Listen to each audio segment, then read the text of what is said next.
নমস্কাৰ। আজি আমি এডিআৰই 2 হায়াৰ ছেকেণ্ডাৰী লেভেলৰ 55টা প্ৰশ্ন আলোচনা কৰা হ'ব আৰু আপোনালোকে কিমানটা শুদ্ধ হ'ল কমেণ্ট বক্সত কমেণ্ট কৰি জনাব।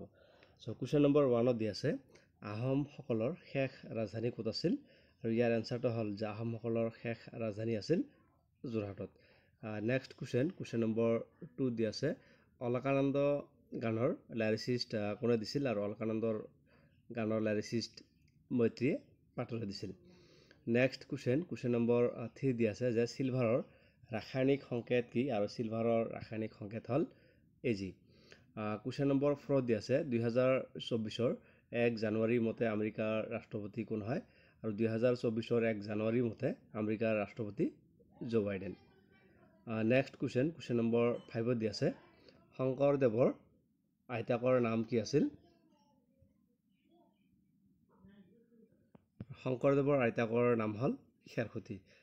নেক্সট কুৱেশ্যন নম্বৰ 6 দি আছে নুমলীগড় ৰিফাইনেৰী কোনখন জিলাত অৱস্থিত আৰু নুমলীগড় ৰিফাইনেৰী গোলাঘাট জিলাত অৱস্থিত।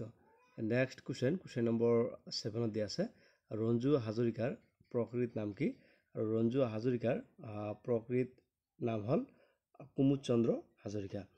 নেক্সট কুৱেশ্যন নম্বৰ 8 দি আছে ৰাষ্ট্ৰপতিক কোনে শপত পাঠ কৰোৱায় আৰু ইয়াৰ এনসাৰটো হ'ল যে উচ্চতম ন্যায়ালয়ৰ ন্যায়াধীশে ৰাষ্ট্ৰপতিক শপত পাঠ কৰায়।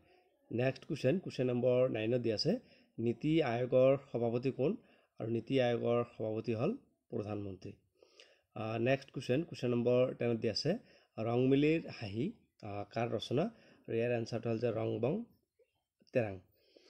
নেক্সট কুৱেশ্যন নম্বৰ 11 দি আছে যে অসমে কেইখন দেশৰ সৈতে ইণ্টাৰনেশ্যনেল বাউণ্ডাৰী শ্বেয়াৰ কৰে আৰু ইয়াৰ এনসাৰটো হ'ল যে অসমে 2খন দেশৰ সৈতে ইণ্টাৰনেশ্যনেল বাউণ্ডাৰী শ্বেয়াৰ কৰে, ভূটান আৰু বাংলাদেশ।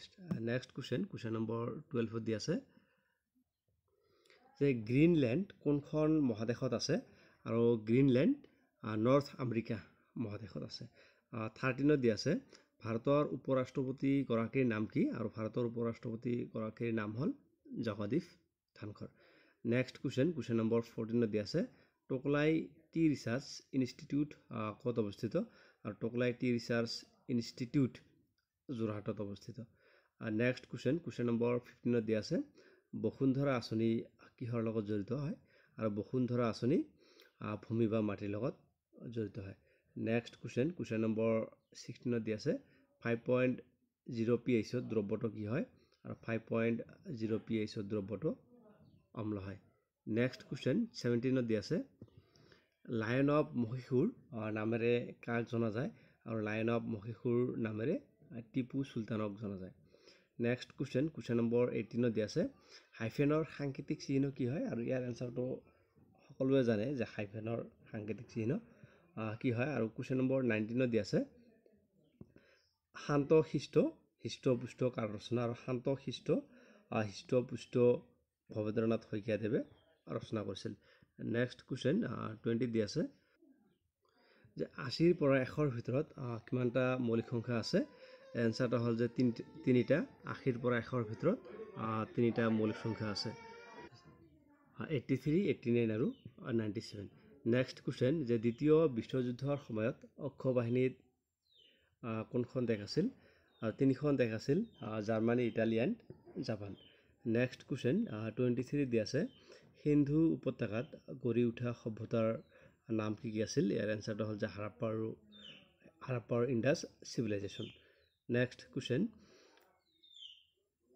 ভূমিকম্পৰ ফলত সাগৰৰ তলিৰ সৃষ্টি হোৱা ঢৌটোৰ নাম কি আৰু ভূমিকম্পৰ ফলত সাগৰৰ তলিৰ সৃষ্টি হোৱা ঢৌটোৰ নাম হ'ল চুনামি। নেক্সট কুৱেশ্যন নম্বৰ 25 দি আছে যে বাঁহেৰে নিৰ্মিত বাদ্যযন্ত্ৰ এনসাৰটো কি হ'ব যে ডিপেণ্ডছ অন অপশ্যন, যে অপশ্যনৰ ওপৰত নিৰ্ভৰ কৰিব। ছেম কুৱেশ্যন এইটো 23ৰ যিটো হয় হাৰাপ্পা নহ'লে ইণ্ডাছ চিভিলাইজেশ্যন হ'ব, এইটো কুৱেশ্যনৰ ওপৰত ডিপেণ্ড কৰিব। নেক্সট কুৱেশ্যন 26 দি আছে সিংহ বাঘৰ পূবত থাকে আৰু সিংহৰ দক্ষিণত ভালুক থাকে, যিটো চিতাবাঘৰ পশ্চিমে আছে বাঘৰ গঁৰালটো চিতাবাঘৰ কোনটো দিশত আছে?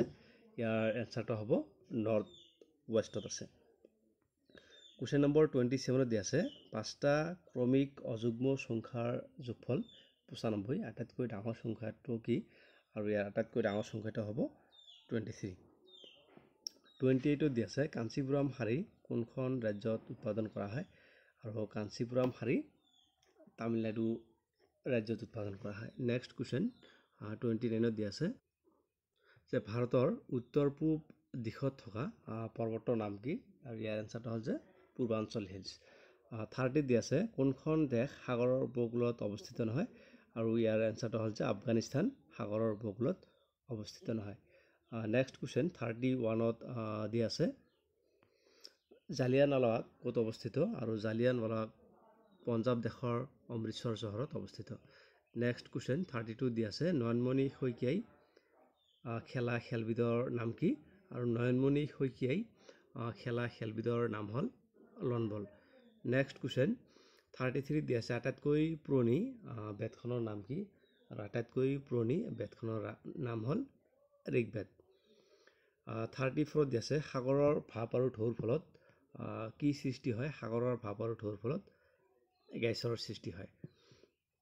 35 দিয়া আছে দীপা কৰ্মকাৰ কি খেলৰ সৈতে জড়িত হয় আৰু ইয়াৰ এনচাৰটো হ'ল যে দীপা কৰ্মকাৰ জিমনাষ্ট খেলৰ সৈতে জড়িত হয়। 36 দিয়া আছে গ্ৰীণলেণ্ড কোনখন মহাদেশত অৱস্থিত আৰু গ্ৰীণলেণ্ড নৰ্থ আমেৰিকা মহাদেশত অৱস্থিত। 37 দিয়া আছে চেন্নাইৰ পৰা এখন বিমান গুৱাহাটী অভিমুখে আহি আছে এই ক্ষেত্ৰত বিমানটো কোন দিশৰ পৰা অভিমুখ উৰিব ইয়াৰ এনচাৰটো আপোনালোকে কমেণ্ট বক্সত কমেণ্ট কৰি জনাব। নেক্সট কুৱেশ্যন 38 দিয়া আছে যে এণ্ডিছ পৰ্বত ক'ত অৱস্থিত আৰু ইয়াৰ এনচাৰটো হ'ল যে এণ্ডিছ পৰ্বত সাউথ আমেৰিকাত অৱস্থিত। 39 দিয়া আছে বিষুৱ ৰেখা মকৰ ক্ৰান্তি আৰু কৰ্কট ক্ৰান্তি পাৰ হৈ যায় কোন ঠাইৰ মাজেৰে ইয়াৰ এনচাৰটো হ'ল যে বিষুৱ ৰেখা মকৰ ক্ৰান্তি আৰু কৰ্কট ক্ৰান্তি আফ্ৰিকাৰ মাজেৰে পাৰ হৈ যায়। 40 দিয়া আছে ৱাটাৰলু যুদ্ধত জড়িত ব্যক্তিজন কোন আছিল নেপোলিয়ন বনাপাৰ্টি আছিল। নেক্সট কুৱেশ্যন 41 দিয়া আছে ৰঙাত বগা ক্ৰছ কোনখন দেশৰ জাতীয় পতাকাত আছে আৰু ইয়াৰ এনচাৰটো হ'ল যে ছুইজাৰলেণ্ডৰ জাতীয় পতাকাত আছে। 42 দিয়া আছে ভাৰতৰ আটাইতকৈ পশ্চিমত থকা ৰাজ্যখন কি আৰু এনচাৰটো হ'ল যে ভাৰতৰ আটাইতকৈ পশ্চিমত থকা ৰাজ্যখন হ'ল গুজৰাট। 43 দিয়া আছে আন্তৰ্জাতিক উৎসৱ কুলু দশেৰা ক'ত অনুষ্ঠিত হয় আৰু ইয়াৰ এনচাৰটো হ'ল যে আন্তৰ্জাতিক উৎসৱ কুলু দশেৰা হিমাচল প্ৰদেশৰ যে অক্টোবৰ মাহত অনুষ্ঠিত হয়।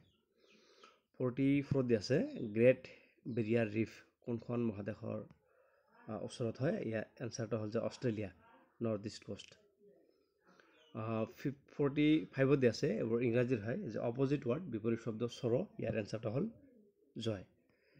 46 দিয়া আছে এণ্টনিমাছ অফ ফ্ৰেণ্ড এইটো ফয় হয় আৰু নেক্সট কুৱেশ্যন 46 দিয়া আছে যে তলৰ কোনটো এডভাৰ্ব ডিপ ইনটু হি আৰু গ ইয়াৰ এনচাৰটো হ'ল যে ডিপ হয় আৰু 48 দিয়া আছে কালেক্টিভ নাউন অফ ফিছ ছয়েলৰ school.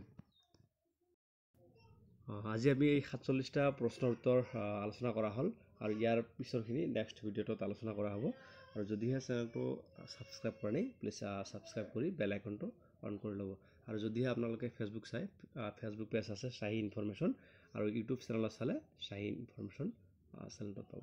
Thank you very much for ৱাচিং। Thank U.